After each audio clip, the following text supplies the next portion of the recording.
नमस्कार दोस्तों। आप सुन रहे हैं सच्ची कहानियां रोनित के साथ। आइए अब चलते हैं आज की अनाउंसमेंट की ओर। कल की हमारी कहानी वो कौन था पे पहला कमेंट प्रभा कुमारी जी ने किया था। प्रभा कुमारी जी को इसके लिए बहुत बहुत धन्यवाद। चलिए अब बढ़ते हैं आज की कहानी की ओर। मेरा नाम देवा है और मैं झारखंड के एक छोटे से गांव के पास से हूँ, जिस गांव से लगता हुआ एक बहुत बड़ा और पुराना और घना जंगल है। उस जंगल में अजीब अजीब सी चीजें भी हैं और अजीब अजीब से जानवर भी। बहुत सारे लोग तो उस जंगल के बारे में कुछ भी नहीं जानते, लेकिन हम लोग उस जगह पे पीढ़ियों से रहते हैं, इसीलिए हमें और हमारे पूर्वजों को उस जंगल के बारे में बहुत सारी चीजें पता हैं। कुछ ऐसी भी चीजें जो शायद बाकी लोगों को अंदाजा भी ना हो। हमें भी उस जंगल के बीच में जाने के लिए हमेशा मना किया जाता था और हमेशा ये बोलकर डराया जाता था कि जंगल के बीच में शैतान का घर है, गलती से भी उस शैतान के घर के पास मत चले जाना। उस घर में चुड़ैल रहती है, राक्षस है और पता नहीं क्या क्या चीजें। लेकिन किसी भी तरीके से हमें जंगल के बीच वाले घर से दूर रहने की हिदायत दी जाती थी। एक बार इन्हीं सारी चीजों से बहुत ज्यादा परेशान होने के बाद मैंने अपने दादाजी से पूछा, दादाजी क्या ये बात सच है कि जंगल के बीच कोई घर है और उस घर में कोई ऐसी शक्ति रहती है? दादाजी ने पहले तो मेरे बातों को टालने की बहुत कोशिश की, लेकिन मेरे बहुत ज्यादा जिद करने के बाद दादाजी ने बोला, ठीक है चलो मैं तुम्हें बता ही देता हूँ, शायद सच्चाई जानने के बाद तुम उस घर से दूर रहो। लेकिन कहानी शुरू करने के पहले दादाजी ने जो 2-3 सेकंड रुककर सोचना शुरू किया था, उस समय मेरे दादाजी के आंखों में भी खौफ का मंजर उतर आया था। फिर दादाजी ने कुछ याद करते हुए मुझे बताना शुरू किया कि हम लोग उस घर के रखवाले हैं और हमेशा इस चीज का ध्यान रखते हैं कि उस घर में कोई जाए नहीं और ना ही उसके आसपास। ये बात 1970 की है। उस वक्त वहां जंगल के बीचों बीच ज्यादा लोग तो नहीं आते थे। हालांकि उस जंगल के बीच जो घर बना हुआ है उसके बगल में ही एक तालाब भी है और वो घर उस वक्त काफी मेंटेन करके रखा जाता था और वो घर और उसके सामने का नज़ारा काफी खूबसूरत था। हाँ, कुछ लोग कभी गाहे बगाहे उसके आसपास आकर फोटो खिंचवा जाते थे, लेकिन अंदर रहने कोई नहीं आता था। लेकिन एक बार की बात है, एक राइटर मैडम जो कि शायद कहानियां या कविताएं लिखा करती थी, वो हमारे पास आई और उन्होंने कहा कि मुझे उस जंगल के घर में रहना है। उस वक्त हमें ये हिदायत दी गई थी कि उस घर में जो भी रहना चाहे उससे बातें करने के बाद उन्हें वहां उस जंगल के एक ऑफिसर के पास ले जाया जाए। हम लोगों ने ऐसा ही किया। हम लोग उन्हें लेकर जंगल के ऑफिसर के पास चले गए। जंगल के ऑफिसर ने उनसे सारी बातें की और उसके बाद कोई कागजात साइन करवा लिया। उसके बाद मैडम 6 महीने का राशन लेकर उसी घर में जाकर शिफ्ट हो गई। जब मैंने उन ऑफिसर सर से पूछा तो उन्होंने बताया कि ये जो राइटर टाइप के लोग होते हैं, जब इन्हें लिखने की कोई आइडियाज नहीं मिलती या इनके सोच पे रोक लग जाती है, तब ये लोग ऐसी ही कोई एकांत जगह ढूंढते हैं, शायद जिसे आज के जमाने में राइटर्स ब्लॉकेज या ऐसा कुछ कहते हैं। वैसे ही कुछ उनकी हालत थी। पहले तो उन्होंने बहुत सारी कविताएं या कहानियां लिखी होंगी, लेकिन इस वक्त उन्हें कुछ समझ में नहीं आ रहा था कि वो नए में क्या लिखें। इसीलिए अपने सोच को खुलापन देने के लिए और अपने सोच को उड़ान देने के लिए वो इस जंगल में रहकर अपने आप को रिफ्रेश करने आई थी। हालांकि हमने ऑफिसर सर को भी चेतावनी दी थी कि ये घर अच्छा नहीं है, लेकिन उन लोगों को इस सारी चीजों से कोई मतलब नहीं था। हम लोगों ने उस घर में बहुत सारी चीजें होते हुए देखी थी, लेकिन कोई हमारी बात आखिर सुनता भी तो क्यों, क्योंकि हमें तो वो लोग गंवार समझते थे और उन लोगों को सिर्फ पैसों से मतलब था। हम लोगों ने उन्हें ये भी समझाया कि ये घर कोई नॉर्मल घर नहीं, ये एक जिंदा घर है। इस घर में जान है। लेकिन इस चीज़ को सभी ने मजाक में लिया और जब मैडम ने ये बात सुनी तो उन्हें इस चीज़ से बहुत खुशी मिली। उन्होंने बोला अगर इस घर में जान है तो इसी बहाने मुझे लिखने के लिए एक नया टॉपिक मिल जाएगा, और उन्होंने उस घर में रहना शुरू कर दिया। और इस सारी चीज़ों को देखते हुए हमने भी उस घर पे नज़र रखना शुरू कर दिया, क्योंकि हमें पता था कि आज नहीं तो कल उन्हें उनकी गलती का एहसास ज़रूर होगा। पहली रात तो उन्होंने अच्छे से बिता ली, दूसरी रात भी उनकी ठीक-ठाक बीत गई, लेकिन तीसरी सुबह वो हमारे पास आईं और उन्होंने हमसे पूछा कि क्या इस घर में रात के समय में कुछ अजीब होता है या तुम लोग में से कोई अंदर आकर ये सारी चीज़ें करता है। हम लोगों ने पूछा ऐसा क्या हो गया मैडम? उन्होंने बताया कि मैं जो चीज़ भी इधर-उधर करती हूँ, वापस से वो चीज़ अपने जगह पहुँच जाती है। चाहे मैं उस चीज़ को ले जाकर कितनी भी दूर रख दूँ, वो अगले दिन मुझे उसी जगह पे मिलती है। ये आखिर हो कैसे सकता है? हम लोगों ने उन्हें बताया कि हम लोगों ने आपको पहले ही बोला था कि इस घर में जान है।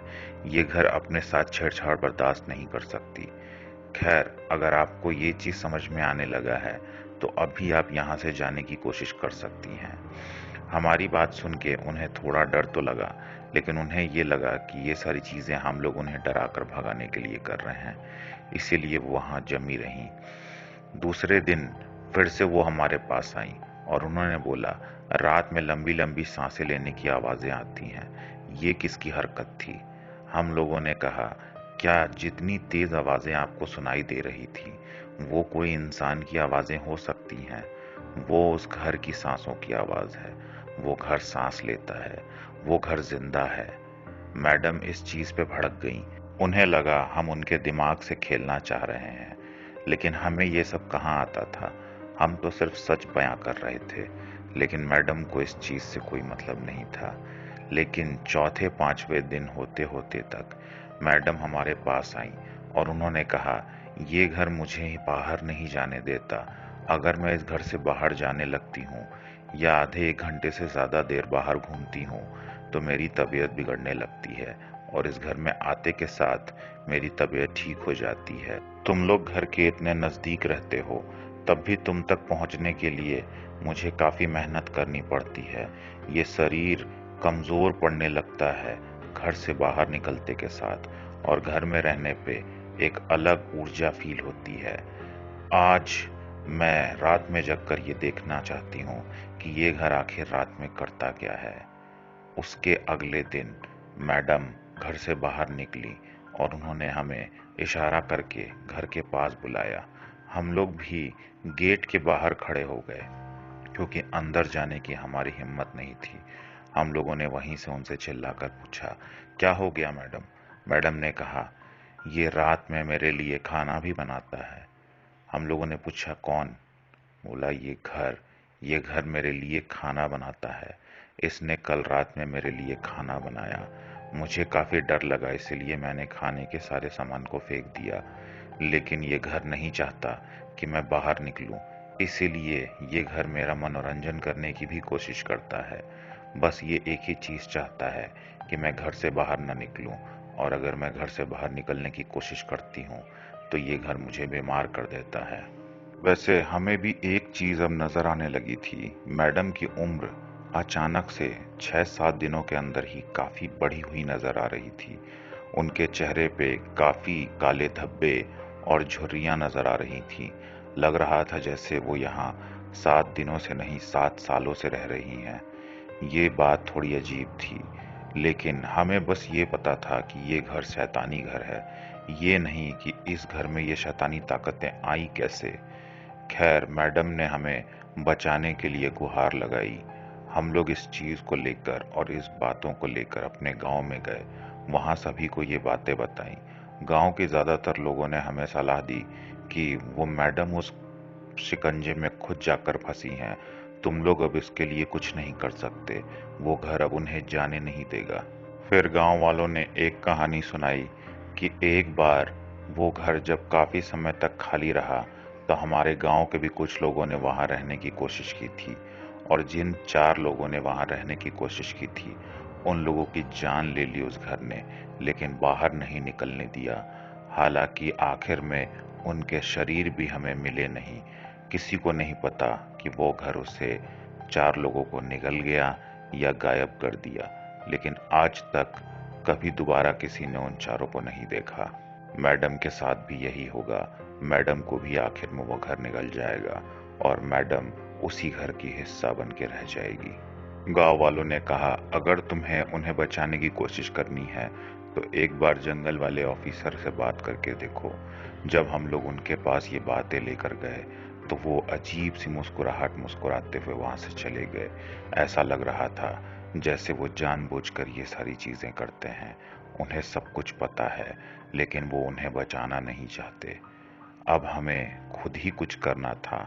हम लोगों ने मैडम से कहा, मैडम आप एक बार हिम्मत करके इस चार दीवारी से बाहर निकल जाइए, फिर हम लोग आपको खींचकर गांव के वैद्य के पास लेके जाएंगे।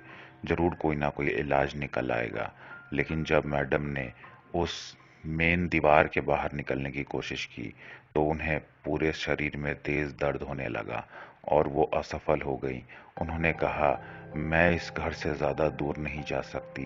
पहले तो ये घर मुझे कम से कम 100 मीटर दूर तक जाने दिया करता था, अब ये अपने मेन बाउंड्री के बाहर भी मुझे जाने नहीं देना चाहता। लगता है ये घर अब मुझे अपने अंदर ही रखना चाहता है। तुम लोग एक बार रात में आकर मुझे बचाने की कोशिश करना, शायद रात में इसकी शक्तियां कम हो जाएं। हम लोगों ने भी मैडम की बात सुनते हुए रात में फिर से उस घर पे जाके बाहर से आवाज लगाई। मैडम बाहर आई, लेकिन इस बार घर की सांसों की आवाज हमें भी साफ साफ सुनाई दे रही थी। उसके बाद हम काफी डर गए, लेकिन हमें मैडम को तो बचाना ही था। हम लोगों ने काफी कोशिशें की, लेकिन मैडम को बाहर लेकर नहीं आ पाए। हालांकि हमें यह साफ हिदायत दी गई थी अपने गांव वालों की तरफ से कि गलती से भी उस चार दीवारी के अंदर तुम मत आ जाना, क्योंकि जब कोई शिकार वो अपने अंदर समाहित कर रहा होता है या किसी शिकार को वो अपने शिकंजे में जकड़े हुए होता है, उसके बीच में अगर कोई और आता है तो वो इंसान भी उसका शिकार बनता है। इसीलिए हम लोग उस चार दीवारी के अंदर तो नहीं जा सकते थे, लेकिन मैडम को बाहर निकालना जरूरी था। हम लोगों ने रस्सियां फेंककर उन्हें खींचने की भी कोशिश की, लेकिन वो घर हमसे भी ज्यादा ताकतवर था। उसने डबल रफ्तार में मैडम को अंदर की तरफ खींचा और हमारी रस्सियां हमारे हाथों से छूट गईं और मैडम उन रस्सियों के साथ ही घर के अंदर चली गई और दरवाजा बंद हो गया। अब हमें पता था कि वो घर मैडम का शिकार किए बिना उन्हें जाने नहीं देगा। उसके बाद हम लोगों ने उन्हें कई दिनों तक देखा, लेकिन धीरे धीरे उनकी उम्र बहुत तेजी से बढ़ रही थी। हमें यह समझ में आ चुका था कि अब मैडम को बचा नहीं पाएंगे, लेकिन हम लोगों ने आखिरी बार जाकर फॉरेस्ट वाले ऑफिसर साहब को भी समझाने की कोशिश की। उन्होंने भी मुस्कुराते हुए मना कर दिया कि मैं उस घर और उस घर के शिकार के बीच में कभी नहीं आता, तो आज कैसे आ जाऊं। उसके बाद वो वहां से उठकर चले गए और उन्होंने हमारी किसी भी बात को सुनने से मना कर दिया। उसके बाद हम लोगों ने मैडम को धीरे धीरे तिल तिल करके वहां मरते हुए देखा। फिर उनका शरीर भी कहीं उसी घर में गायब हो गया। किसी को नहीं पता कि वो शरीरों को लेकर क्या करता था, लेकिन किसी की भी बॉडी बाहर नहीं आती थी। फिर इस राज को जानने के लिए हम लोग अपने गांव के सबसे बुजुर्ग इंसान के पास गए और उन्हें सारी बातें बताई। उन्होंने पहले तो बोला, तुम लोग इस बात का दुख मत करो, तुम लोगों ने पहले वार्निंग तो दी थी, समझाने की कोशिश तो की ही होगी। हम लोगों ने उन्हें सारी बातें बताई कि हाँ, हम लोगों ने उन्हें मना किया था, लेकिन वो समझी नहीं। लेकिन किसी के ना समझी की इतनी बड़ी सजा तो नहीं होनी चाहिए। फिर उस गांव के बुजुर्ग ने बताया कि देखो, वो घर हमेशा से ऐसा नहीं था। कई साल पहले उस घर में भी एक छोटा मगर खुशहाल परिवार रहा करता था। उस परिवार में एक पिता, उनकी बेटी और एक कुत्ता था। वो लोग काफी अच्छे से अपने जिंदगी को बिता रहे थे। पिता रोज जाकर जंगल से अपने बेटी और अपने कुत्ते के लिए खाने का प्रबंध किया करते थे। इन सारी चीजों के बीच बस एक ही चीज थी जो उस आदमी को तकलीफ देती थी, जो कि थी उसकी बेटी की बीमारी। उसकी बेटी को एक मानसिक तकलीफ थी। उस मानसिक बीमारी में इंसान अकेले रहना बिल्कुल पसंद नहीं करता। हालांकि इंसान अकेले रहते हुए डरने भी लगता है और इतना ज़्यादा अकेले में उसे डर लगता है कि वो अकेले रहने से अच्छा खुद को मार देना पसंद करता है। इसीलिए पिता जब भी बाहर जाते थे तो उन्हें अपने बेटी की फिक्र सताते रहती थी और वो जितनी जल्दी हो सकता उतनी जल्दी बाहर से अपने घर को चले आते। और जब भी वो बाहर जाते तो अपने कुत्ते को हमेशा अपनी बेटी के पास छोड़कर जाते थे ताकि उसको ज़्यादा अकेलापन फील ना हो, क्योंकि जैसे ही उनकी बेटी अकेले पड़ती थी वो चीखने चिल्लाने रोने लगती थी। इन सारी चीज़ों को मद्देनज़र रखते हुए पिता हमेशा इस चीज़ का ध्यान रखते हुए उसके आसपास ही रहते थे। कई सारी चीज़ों को उन्होंने अपने घर के आसपास भी लगा रखा था, जिससे अगर बाहर जाने का माहौल ना बने या बेटी की तबीयत बिगड़ी हुई रहे तो वहीं अगल बगल से ही खाने का जुगाड़ हो सके। इसी तरीके से जैसे तैसे उनकी ज़िंदगी चल रही थी। वो लोगों की ज़िंदगी काफ़ी ठीक ठाक से चल रही थी, लेकिन एक दिन जब पिता बाहर खाने के जुगाड़ के लिए गए तो वो एक दिन पूरा हो गया लेकिन वापस नहीं आ पाए। बहुत ज़्यादा समय हो जाने की वजह से उनकी बेटी परेशान होने लगी। उसके बाद पता चला कि बेटी ने भी अपना हाथ काट लिया और उसने भी जान दे दी। ऐसा इसलिए हुआ था क्योंकि पिता जब खाने की तलाश में बाहर गए थे तो उनको दिल का आघात आने की वजह से उनकी मृत्यु बाहर ही हो गई थी। और 1 से 2 दिन बाद भी जब पिता खाना लेकर वापस ना आए तो कुत्ता भी परेशान होकर बाहर की तरफ चला गया। अब बेटी पूरी तरीके से अकेली थी। इसी चीज़ से परेशान होकर बेटी ने अपनी हाथों को काट लिया और बहुत ज़्यादा खून बह जाने की वजह से उस लड़की की भी मृत्यु हो गई। लेकिन वो उस घर को छोड़कर कभी कहीं गई ही नहीं। मरने के बाद भी वो उसी घर में समा गई और उस घर को जिंदा कर दिया। और जैसे उसे अकेले रहने से डर लगता था, अब वैसे ही उस घर को भी अकेले रहने से डर लगता है। लेकिन वो घर खुद को जिंदा रखने के लिए उस घर में आने वाले लोगों की जीवन को खींच लेता है और उनके शरीर को भी गायब कर देता है। इसीलिए हम कई लोगों को उस घर में जाने से रोका करते थे। लेकिन ये जो नया ऑफिसर आया था, इसे सब कुछ पता होने के बावजूद इसे इस चीज़ से कोई मतलब नहीं था और ये शायद जानबूझकर के भी ये सारी चीज़ें किया करता था। पता नहीं इस चीज़ के पीछे उसकी क्या मंशा थी। लेकिन अब हमें ही इस चीज़ का ध्यान रखना होगा कि उस घर में दोबारा कोई इंसान ना जाए, क्योंकि अगर कोई दोबारा उस घर में गया तो वो लड़की और उस लड़की की आत्मा उस घर में जाने वाले को जिंदा नहीं छोड़ेगी और ना ही कभी बाहर आने देगी। इसीलिए उस जीवित घर से लोगों को दूर रखने की जिम्मेदारी अब तुम लोगों की है। ये सारी बातें दादाजी के मुंह से सुनने के बाद अब मुझे यकीन हो चला था कि दादाजी यूं ही हम लोगों को उस घर से दूर नहीं रखा करते थे, बल्कि इसके पीछे एक बहुत ही डरावनी सच्चाई थी। आज भी वो घर यूं ही जंगल के बीचों बीच है, लेकिन आज पेड़ पौधों ने उस घर को पूरी तरीके से ढक लिया है। आज भी हमारे गांव के लोग उधर किसी को जाने नहीं देते, क्योंकि आज भी उन्हें अच्छे से पता है कि जो एक बार उस घर में गया वो घर उसे कभी वापस बाहर आने ही नहीं देगा। खैर, आज की कहानी में बस इतना ही। ऐसी ही मनोरंजक कहानियों के लिए हमारे प्लेलिस्ट को ज़रूर विजिट कीजिएगा। कल फिर मिलेंगे ऐसी ही एक अनोखी कहानी के साथ। तब तक के लिए साइनिंग ऑफ।